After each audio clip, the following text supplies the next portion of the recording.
come today and give such an inspiring message, and you are the embodiment of our commitment as a party to the anti-fracking campaigns that are being waged here.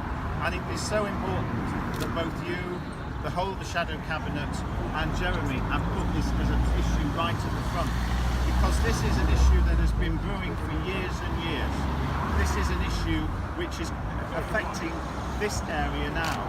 Since 2010, Cat Smith and I in Parliament have been lobbying and fighting against the government on this issue, and it's absolutely great that we've now got this as national policy for the party.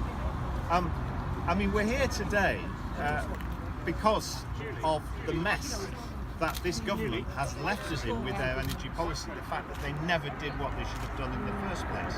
But let's just deal with about 2 or 3 myths, shall we? First of all, that fracking is going to produce a bonanza of jobs and skills and everything that goes with it. It's not going to do that. It's not going to produce that bonanza. Anyone who knows the first thing, the basics about fracking technology, as opposed to microphones, as opposed to mics. Anyone who knows the first thing about the basics of fracking technology is you do this big hole in the ground, you put that there, and then you go away.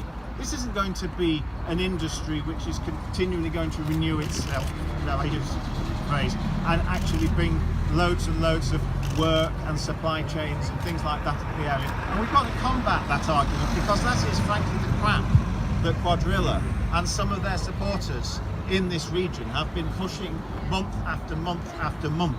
So that's just in terms of the jobs. In terms of the adverse impacts, I mean, we're here. It's a lovely day. It's a beautiful, gorgeous day. We're just outside Blackpool, famous for its seaside tourism. We're just in Fylde. Increasingly, people want to come to Fylde for tourism. We want to link rural and seaside tourism.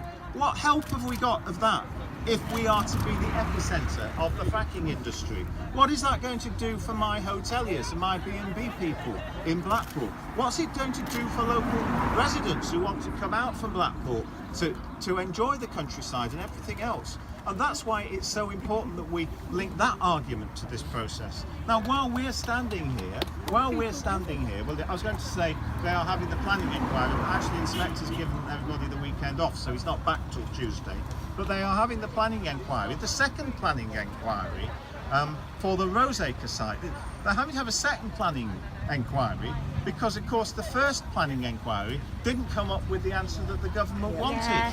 The first planning inquiry endorsed the position of Lancashire County Council and said that the site was totally and utterly unsuitable.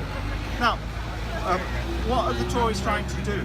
What they're trying to fix the market for energy by the sorts of things that Rebecca was talking about. The fact that they've dumped on the solar industry and everybody else, and they are giving massive incentives to the frackers.